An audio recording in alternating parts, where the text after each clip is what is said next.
Hey guys, just wanted to update you on the builds that I've been doing.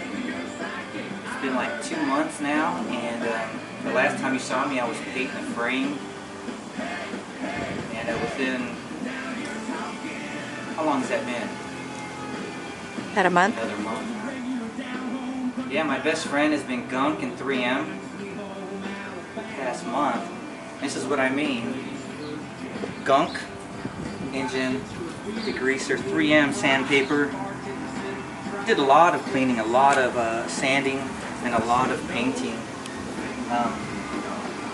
Between building my flathead, the 50, the exotic bike, another bike for a buddy of mine named Gabe. Still trying to fit in these two builds, but this is what I've got going on. Here it is. This is what you saw me painting last time. So within that month, I repainted the tank. It came out nice. I love the blue. And I lied. Yeah, I lied. I said I was going to get the wheels chromed or highly polished. The guys at the shop said to chrome it'd be 400 bucks. To have them polished, 300. So I said, screw that. My buddy Gunk and 3M. I shot them up with some special paint. You can actually buy the paint. They're real paints. They come in certain colors. But what I do is I paint them. They're supposed to be durable. It is paint, so I don't think they're that durable. So I throw them in my oven and I bake them. I did the same thing with the rotors. If you're going to do that, definitely bake them, because the brake dust, and if you're unlucky enough for brake fluid to get onto your wheel, it'll take the paint right off.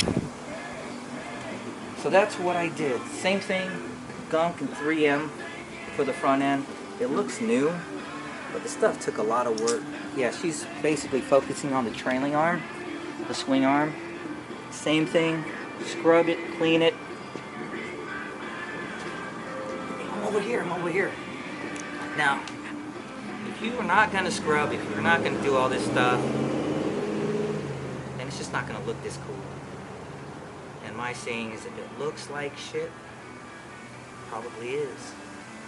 I'm sure a lot of you guys are probably going to bash me about that, but I like the ladies to know that I wash my ass. And a bike is supposed to be an extension of who you are. So what's next for this guy is I'm going to make the rear fender.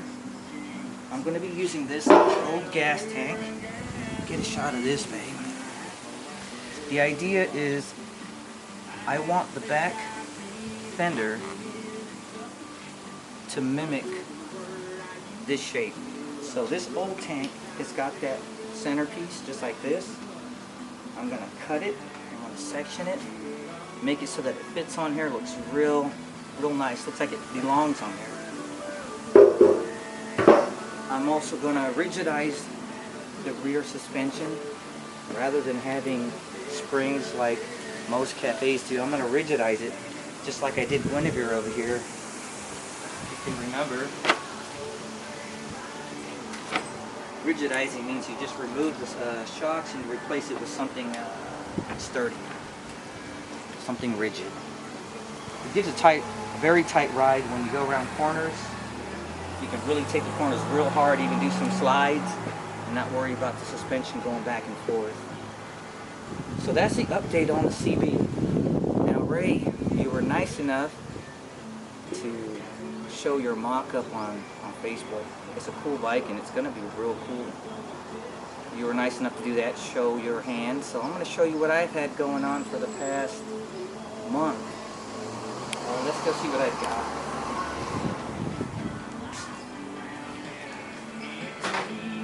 This is a seat that I made last night.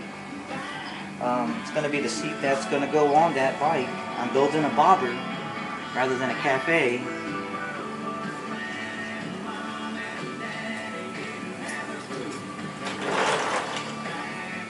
And Ray, this is probably going to kill you.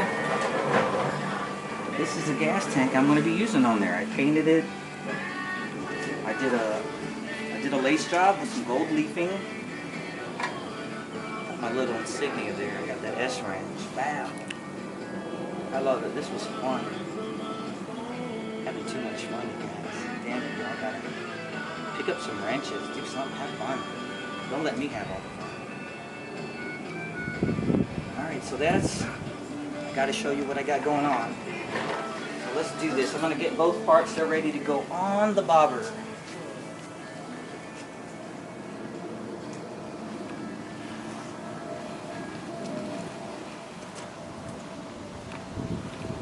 What I have.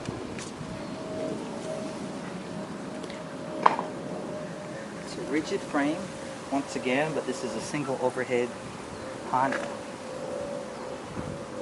A bunch of parts I had lying around. I haven't spent any money yet, just parts that I've had lying around. I've been working laboriously on the carburetors.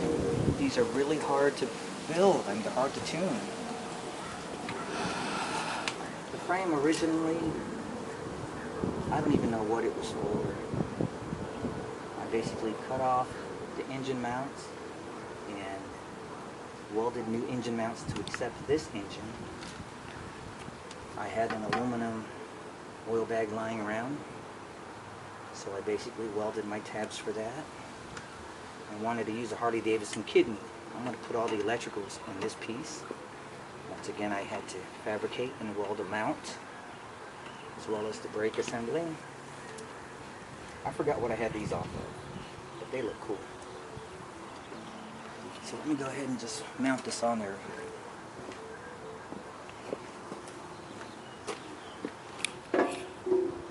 Wow. See what I'm talking about, people? Wow. Need I say more? Wow. Oh. Where's my seat? Oops, I'm lost.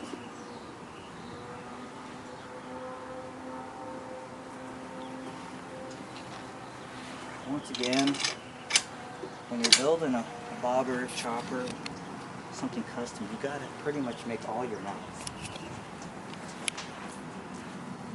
And you know it's really cool when it all just bolts together and you don't have to force it in. I'm not saying that I'm good or anything, but I'm alright. I do just...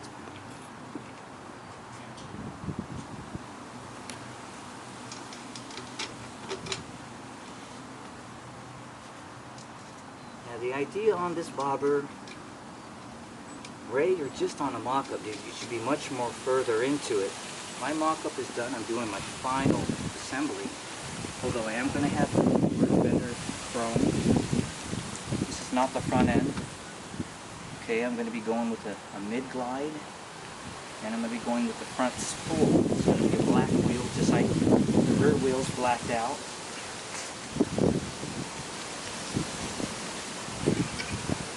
Once again, you do have to make all your mounts. This is the left side mount.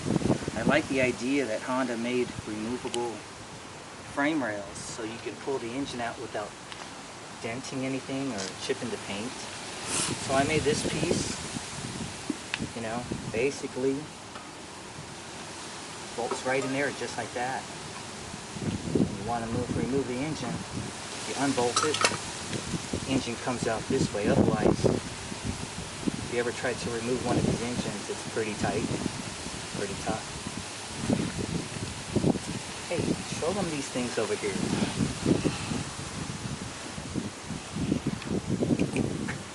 Usually on a traditional chopper, bobber, what have you, they use springs. Now that's my idea. If you guys want to use it, you can. Your engine damper is off of BMWs. They either come in that style or something like this. This is cool too. I pull them off when I'm at the junkyard.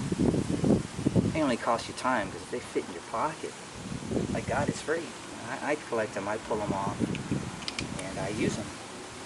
They're engine dampers, okay? They keep the engine from vibrating too much. I figure if they're good enough for an engine, they're good enough for a human being. What else can I say about the progress? Damn it, Ray, it's been 2 months. You should be well further along. By next month, I hope to start wiring both bikes. following month I hope to have running bikes. So you already, well, that's right, I didn't address the engine on the CB. Haven't had any help second hand to sort of hold things in place, but maybe next week convince my girlfriend to hold things for me while I tighten things down and finagle things. I'm done. See ya.